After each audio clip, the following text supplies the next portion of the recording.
Un quoi? Un call center. Mais si, Mathieu, vous savez bien, ce sont ces gens qui répondent au téléphone à nos clients quand ils croient appeler leur soi-disant conseiller personne. Je comprends, vous n'avez plus d'argent, mais Madame Martin, c'est pas grave. Nous faisons tout ce qui est en notre pouvoir. Le seul pouvoir que vous avez, c'est de faire chier et bousiller la vie des gens. Alors on est d'accord, hein, Madame Berger? C'est la face cachée qu'on a voulu montrer, mais dans ses côtés à la fois dramatiques, puis aussi dans ses côtés positifs. Parce que justement, ce que le public en connaît, c'est un peu comme les TGV qui n'arrivent pas à l'heure. Il y a beaucoup d'histoires assez sanglantes pour le client, et puis aussi des belles histoires.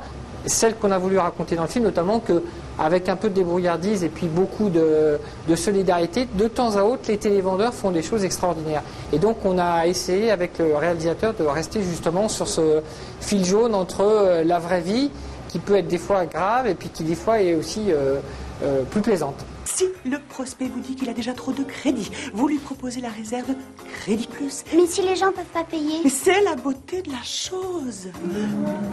C'était une volonté de parler de ces anonymes qu'on ne voit jamais avec des jeunes comédiens, parce que c'est vrai que dans le cinéma français, on voit toujours un tout petit peu, à mon avis, les mêmes têtes. Il y a quelqu'un en bas qui demande le mandataire social.